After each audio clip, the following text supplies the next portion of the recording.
What do you have any hopes of what will happen in this first chapter? I just hope it's not scary. You hope it's not scary? Alright. I'll make sure to not include any scary parts if there are. I'm assuming it's relating this leopard to, I don't know, like the mind. I don't know if it's going to be a metaphor like that or not. I don't really know. I did hear that there is it all comes together at the end kind of thing. So we'll see. I don't know. Okay. Part 1. When the moon rose in the 3rd northern hall, I went to the 9th vestibule. Entry for the first day of the 5th month in the year, the albatross came to the southwestern halls. When the moon rose in the 3rd northern hall, I went to the 9th vestibule to witness the joining of the 3 tides. This is something that happens only once every 8 years. The 9th vestibule is remarkable for the 3 great staircases it contains. Its walls are lined with marble statues, hundreds upon hundreds of them, tier upon tier, rising into the distant heights. I climbed up the western wall until I reached the statue of a woman carrying a beehive, 15 meters above the pavement. The woman is 2 or 3 times my own height, and the beehive is covered with marble bees the size of my thumb. One bee, this always gave me a slight sensation of queasiness, crawls over her left eye. I squeezed myself into the woman's niche and waited until I heard the tides roaring in the lower halls and felt the walls vibrating with the force of what was about to happen.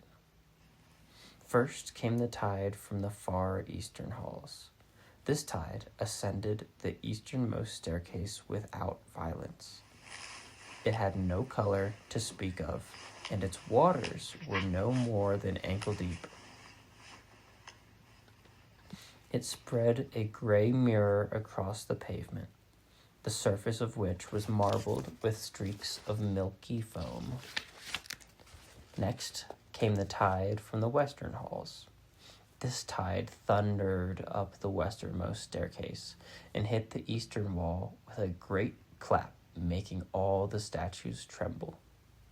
Its foam was the white of old fish bones, and its churning depths were pewter.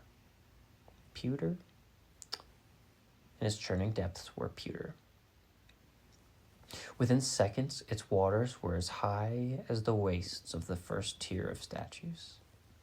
Last came the tide from the northern halls. It hurled itself up the middle staircase, filling the vestibule with an explosion of glittering, ice-white foam. I was drenched and blinded. When I could see again, waters were cascading down the statues. It was then that I realized I had made a mistake in calculating the volumes of the 2nd and 3rd tides. A towering peak of water swept up to where I was crouched, and a great hand of water reached out to pluck me from the wall. I flung my arms around the legs of the woman carrying the beehive and prayed to the house to protect me. The waters covered me, and for a moment I was surrounded by the strange silence that comes when the sea sweeps over you and drowns its own sounds. I thought that I was going to die, or else that I would be swept away to unknown halls, far from the rush and thrum of familiar tides. I clung on. Then, just as suddenly it began, it was over. The joined tides swept on into the surrounding halls. I heard the thunder and crack as the tides struck the walls. The waters in the ninth vestibule sank rapidly down until they barely covered the plinth of the first tier of statues. I realized that I was holding on to something. I opened my hand and found a marble finger from the faraway statue that the tides had placed there. The beauty of the house is immeasurable, its kindness infinite. A description of the world. Entry for the 7th day of the 5th month in the year, the albatross came to the southwestern halls. I am determined to explore as much of the world as I can in my lifetime. To this end, I have traveled as far as the 916th hall to the west, the 819th hall to the north, and the 768th hall to the south. I have climbed up to the upper halls where the clouds move in slow procession and statues appear suddenly out of the mists. I have explored the drowned halls where the dark waters are carpeted with white water lilies. I have seen the derelict halls of the east where ceilings, floors, sometimes even walls have collapsed and the dimness is split by shafts of gray light. In all these places, I have stood in doorways and looked ahead. I have never seen any indication that the world was coming to an end, but only the regular progression of halls and passageways into the far distance. No hall, no vestibule, no staircase, no passage is without its statues. In most halls, they cover all the available space, though here and there you will find an empty plinth, niche, or apse, or even a blank space on the wall, otherwise encrusted with statues. These absences are mysterious in their way as the statues themselves.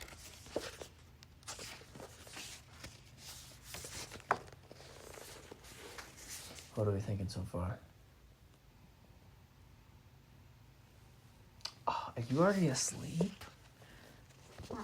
No, I was going to say, I trust you to let me know when you fall asleep. Okay, close. Oh, okay.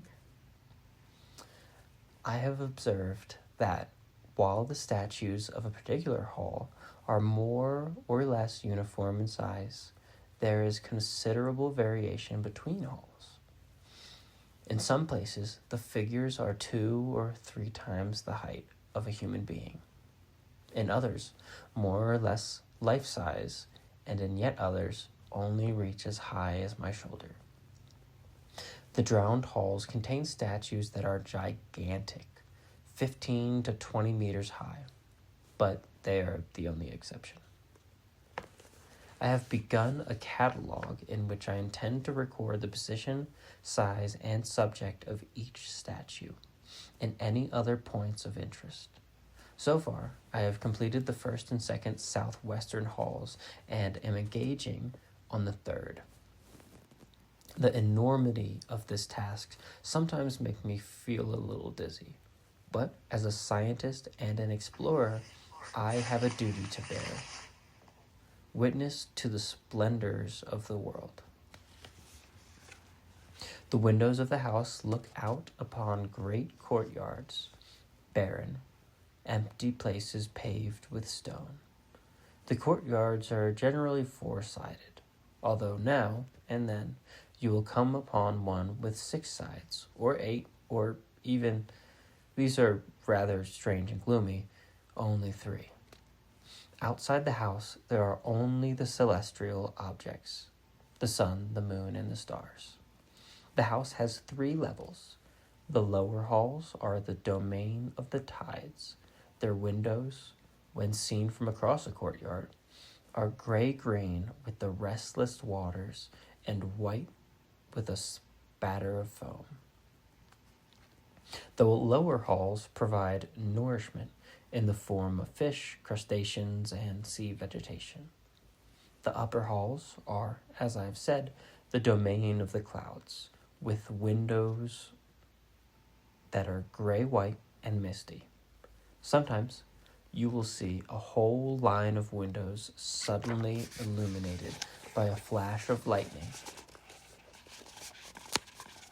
The upper halls give fresh water, which is shed in vestibules in the form of rain and flows in streams down walls and staircases.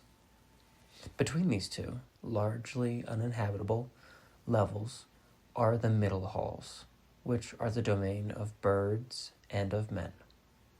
The beautiful orderliness of the house is what gives us life. This morning, I looked out of a window in the 18th southeastern hall. On the other side of the courtyard, I saw the other looking out of a window. The window was tall and dark. The other's noble head, with its high forehead and neatly trimmed beard, was framed in one corner. He was lost in thought, as he often is. I waved to him, though he did not see me. I waved more extravagantly. I jumped up and down with great energy, but the windows of the house are many, and he did not see me. A list of all the people who have ever lived and what is known of them. Entry for the 10th day of the 5th month in the year the albatross came to the southwestern halls. Since the world began, it is certain that there have existed 15 people. Possibly there have been more, but I am a scientist and must proceed accordingly to the evidence. Of the 15 people whose existence is verifiable, only myself and the other are now living. I will now name the 15 people and give, where relevant, their positions. First person, myself. I believe that I am between 30 and 35 years of age. I am approximately 1.83 meters tall and of slender build. Second person, the other. I estimate the other's age to be between 50 and 60. He is approximately 1.88 meters tall and, like me, of a slender build. He is strong and fit for his age. His skin is a pale olive color. His short hair and mustache are dark brown. He has a beard that is graying, almost white. It is neatly trimmed and slightly pointed. The bones of his skull are particularly fine, with high, aristocratic cheekbones and a tall, impressive forehead. The overall impression he gives is of a friendly but slightly austere person devoted to the life of intellect. He is a scientist like me, and the only other living human being. So naturally, I value his friendship highly. The other believes that there is a great and secret knowledge hidden somewhere in the world that will grant us enormous powers once we discover it. What this knowledge consists of, he is not entirely sure. But at various times, he has suggested that it might include the following: vanquishing death and becoming immortal, learning by a process of telepathy what other people are thinking, transforming ourselves into eagles and flying through the air, transforming ourselves into fish and swimming through the tides, and moving objects with only our thoughts. Oh, there are two more. Snuffing out and reigniting the sun and stars, dominating lesser intellects and bending them to our will. The other and I, searching diligently for this knowledge, we met twice a week, on Tuesdays and Fridays, to discuss our work. The other organizes his time meticulously and never permits our meetings to last longer than 1 hour. If he requires my presence at other times, he calls out, "Piranesi," until I come. Piranesi. It is what he calls me, which is strange because, as far as I remember, it is not my name. The third person, the Biscuit Box Man. The Biscuit Box Man is a skeleton that resides in an empty niche in the third northwestern hall. The bones have been ordered in a particular way. Long ones of a similar size have been collected and tied together with twine made from seaweed. To the right is placed the skull, and to the left is a biscuit box containing all the small bones, finger bones, toe bones, vertebrae, etc. The biscuit box is red. It has a picture of biscuits and bears the legends Huntley Palmer's and Family Circle. When I first discovered the Biscuit Box Man, the seaweed twine had dried up and fallen apart, and he had become rather untidy. I made new twine from fish leather and tied up his bundle of bones again. Now he is in good order once more. The fourth person is the concealed person. One day, 3 years ago, I climbed the staircase in the 13th vestibule, finding that the clouds had departed. From that region of the upper halls, and that they were bright, clear, and filled with sunlight, I determined to explore further in one of the halls, the one positioned directly above the 18th northeastern hall. I found a half-collapsed skeleton wedged in a narrow space between a plinth and the wall. From the current disposition of the bones, I believe it was originally in a sitting position with the knees drawn up to the chin. I have been unable to learn the gender. If I took the bones out to examine them, I could never get them back in again. Persons 5 to 14. The people of the alcove. The people of the alcove are all skeletal.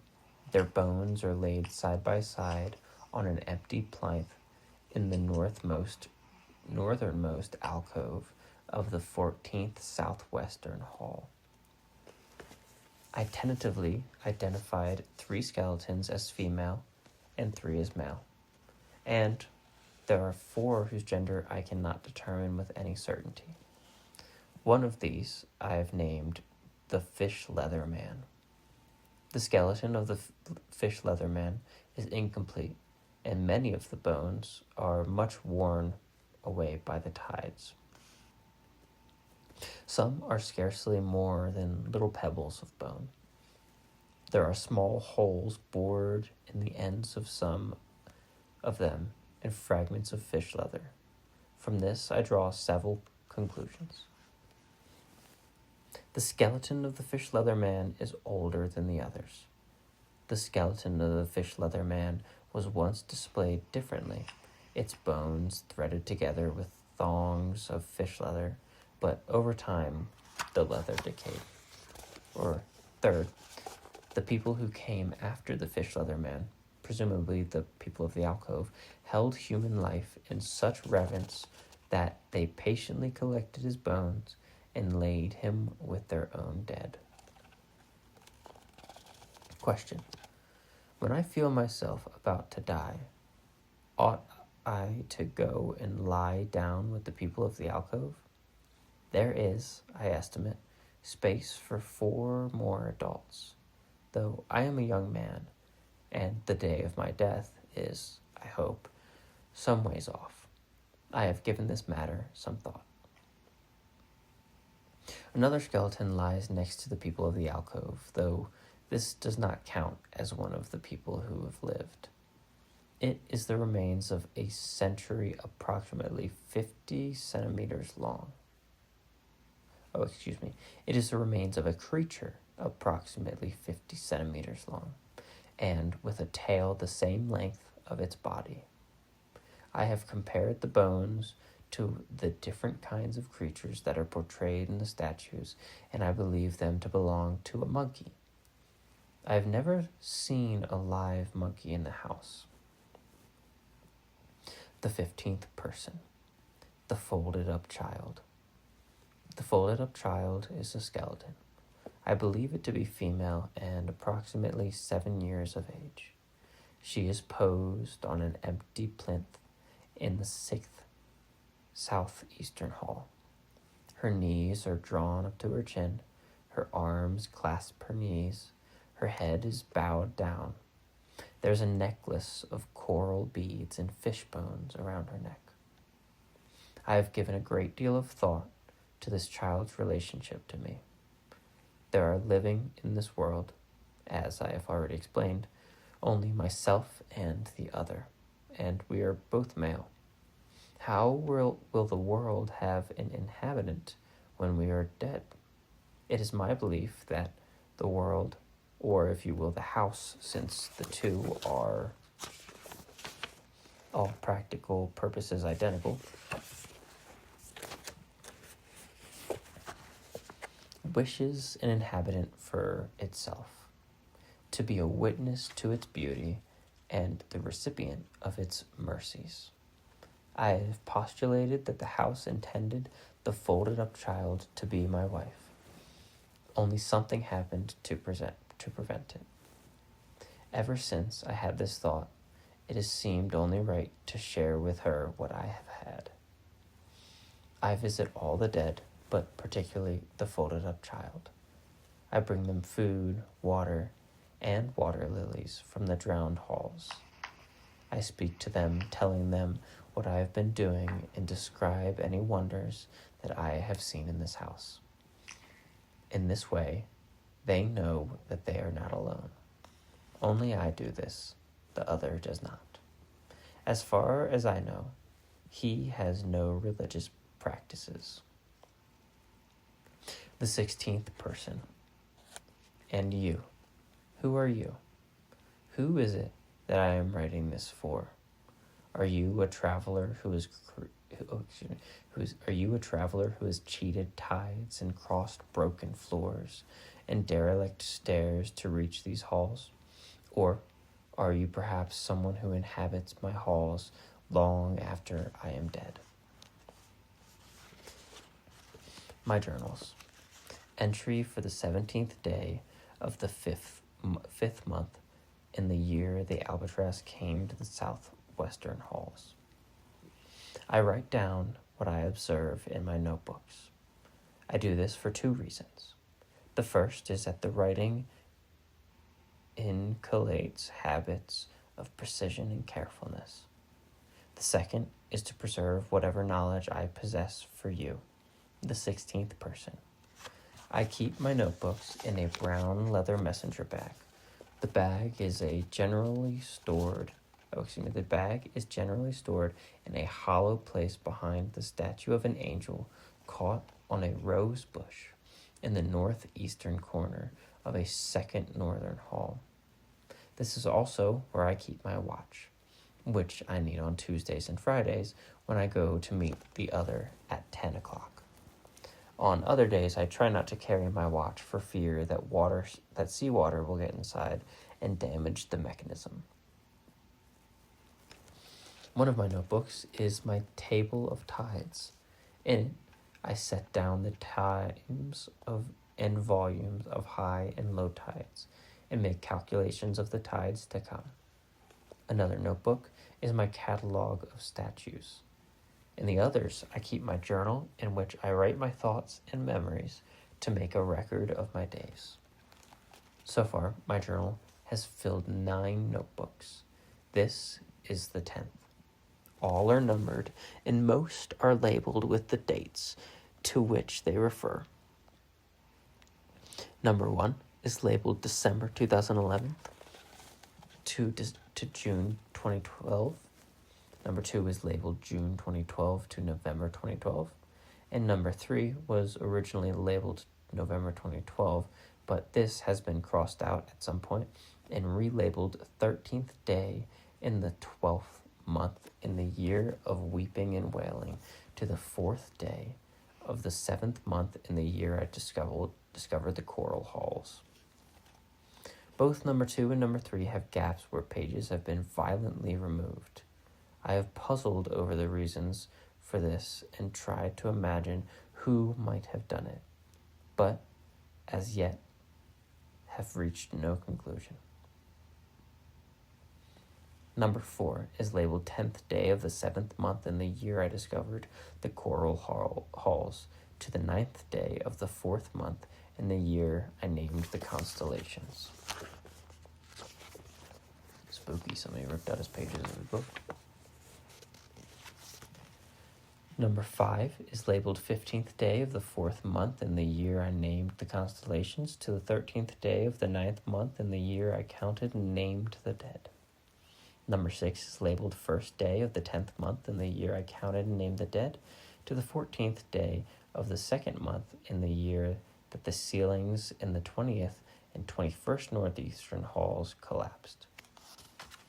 Number 7 is labeled 17th day of the 2nd month in the year that the ceilings in the 20th and the 21st northeastern halls collapsed, to the last day of the same year. Number 8 is labeled 1st day of the year I traveled to the 916th Western Hall, to the 15th day of the 10th month of the same year. Number 9 is labeled 16th day of the 10th month in this year I traveled to the 916th Western Hall, to the 4th day of the 5th month in the year the albatross came to the southwestern halls. The journal, number 10, has begun on the 5th day of the 5th month in the year the albatross came to the southwestern halls.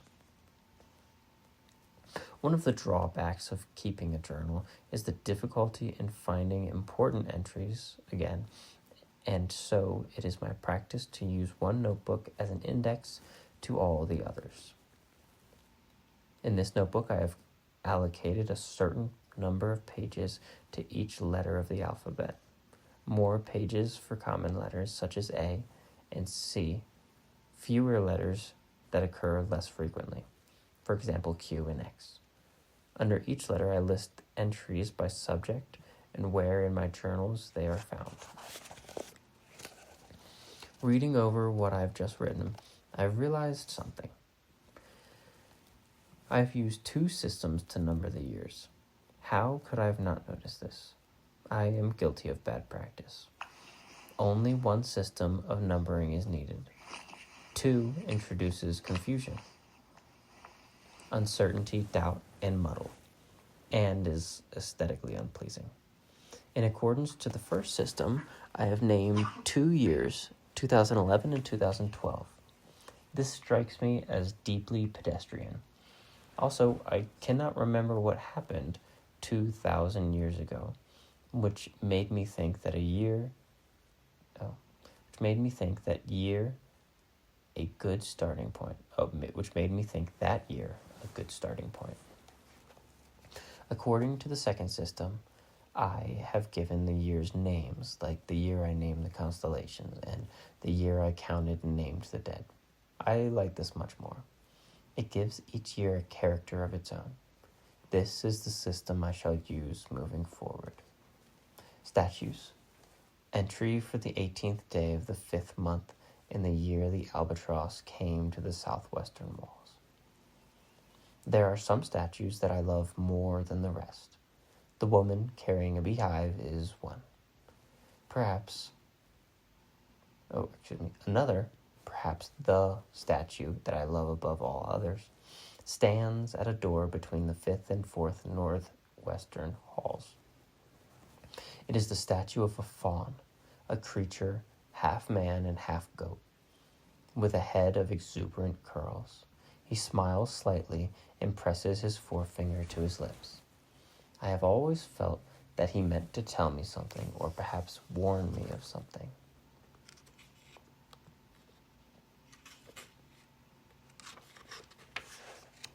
Quiet, he seems to say. Be careful. But what danger there could possibly be, I've never known. I dreamt of him once. He was standing in a snowy forest.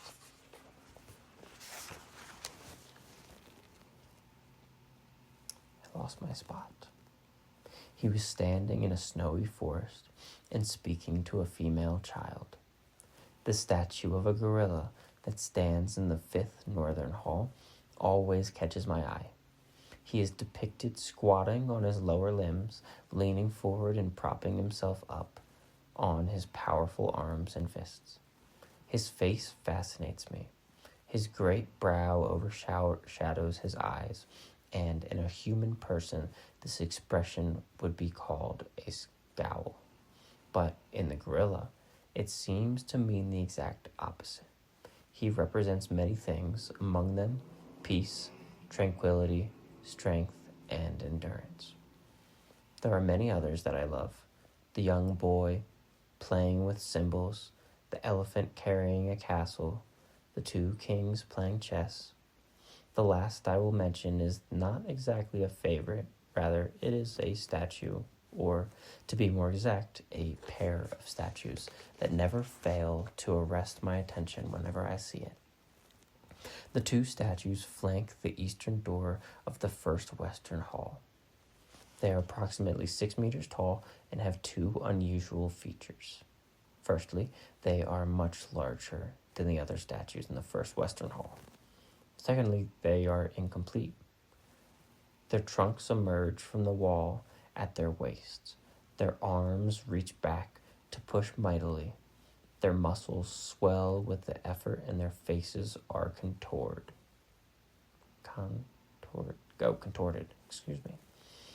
They are not comfortable to be contemplate. They seem to be in pain, struggling to be born. The struggle may be fruitless, and yet they do not give up. Their heads are extravagantly horned, and so I have named them the Horned Giants. They represent endeavor in the struggle against a wretched fate. It is disrespectful to the house to love some statues. Is it disrespectful to the house to love some statues more than others?